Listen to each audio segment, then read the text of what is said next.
आज मैं आ गया हूँ पार्ट 2 लेकर functioning of Indian democracy chapter 13 class 10th MP board. इसका पार्ट 2, जहाँ मैंने पार्ट 1 आपको यहाँ तक बताया था इंडियन एडमिनिस्ट्रेटिव सिस्टम के चार्ट तक। अब मैं आपको नीचे characteristic of federal form of government, जैसे हमारे देश में फेडरल फॉर्म ऑफ गवर्नमेंट आई है, मतलब जैसे हमारी फेडरल फॉर्म ऑफ गवर्नमेंट में कॉन्स्टिट्यूशन में लिया गया था, इसे दूसरे लिया गया था। इसकी कुछ 5 कैरेक्टरिस्टिक हैं। जैसे फर्स्ट कैरेक्टरिस्टिक है डुअल गवर्नमेंट। हमारे यहाँ 2 गवर्नमेंट है अलग अलग, जैसे सेंट्रल और जो केंद्र सरकार है और प्रदेश सरकार, यानी स्टेट गवर्नमेंट और सेंट्रल गवर्नमेंट दोनों अलग अलग हैं। फिर डिवीज़न ऑफ पावर, दोनों के बीच में अलग अलग पावर है, मतलब दोनों के बीच में पावर जो पावर है उसका डिवीज़न है। जैसे मान के चलें कि जैसे हमारे यहाँ एमपी पुलिस अलग है और सीआरपीएफ जो सेंट्रल गवर्नमेंट के अंडर में आती है, बाकी एमपी सरकार में एमपी गवर्नमेंट आती है। और कॉन्स्टिट्यूशन को हमने प्रधानता दी है, और वो इस वजह से क्योंकि ये रिटर्न फॉर्म में है। बाकी सब में किसी में देशों में रिटर्न भी नहीं है, वहाँ पर दूसरे देशों से लिया गया है। हमारे यहाँ पर सबसे बड़ा लिखित संविधान है। और चौथा पॉइंट सप्रीमेसी ऑफ जुडिशियरी, यानी जो सप्रीमेसी है मतलब प्रधानता जुडिशियरी यानी न्याय प्रणाली को। और 5वां पॉइंट है 2 हाउस ऑफ दो सदन है अलग अलग। जैसे एक वो है, एक जिसे कहते हैं अपर हाउस और लोअर हाउस, यानी संसद और राज्यसभा और लोकसभा, दो वो है।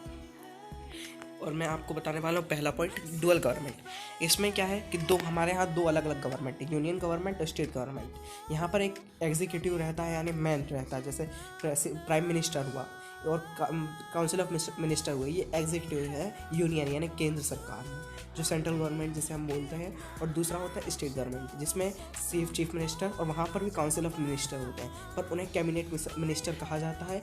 और जो सेंट्रल में होते हैं उन्हें केंद्रीय मंत्री बोला जाता है, उन्हें कैबिनेट मंत्री बोला जाता है। बस वही है कि इनके अलग अलग पावर होते हैं, इसीलिए हमारे यहाँ डुअल फॉर्म ऑफ गवर्नमेंट कहा जाता है। इन दोनों के लिए अलग अलग वो होते हैं चुनाव। जैसे डुअल गवर्नमेंट में सेंट्रल के लिए लोकसभा के चुनाव होते हैं और राज्य के लिए विधानसभा के चुनाव होते हैं, जिसमें मतलब अलग अलग सीटें होती हैं। डिवीज़न ऑफ पावर, यानी दोनों के बीच में अलग अलग पावर हैं। स्टेट को कम अलग पावर दी गई है और केंद्र यानी यूनियन को अलग पावर दी गई है। जैसे यूनियन लिस्ट में 97 सब्जेक्ट हैं, 97 सब्जेक्ट मतलब 97 विषय हैं। जैसे डिफेंस हुआ, foreign affairs, defence force, finance, communication, railway are prominent. और क्या बोलते हैं, स्टेट लिस्ट में 62 सब्जेक्ट दिए गए हैं, जैसे justice, police, education, agriculture, social welfare. Justice और पुलिस, न्याय प्रणाली और पुलिस को इन्हें दिया गया है। बाकी central forces, defence forces just like BSF, CRPF, ये सब यूनियन के में आ जाता है। बाकी एक कॉन्करेंट लिस्ट होती है, जैसे सबसे नीचे उस लिस्ट पर होता है।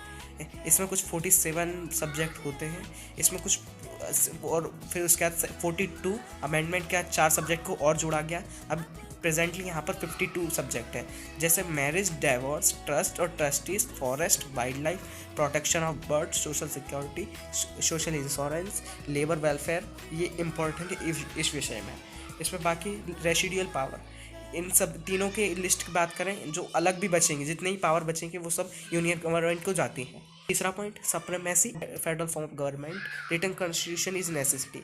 मतलब जो फेडरल फॉर्म ऑफ गवर्नमेंट है वो उसके लिए फेडरल फॉर्म ऑफ गवर्नमेंट के लिए लिखित संविधान ज़रूरी था। हमारे यहाँ संविधान को सबसे प्रमुख माना गया है और बेसिक लॉ माना गया है, मतलब धरती से जुड़ा हुआ कानून माना गया है इसे।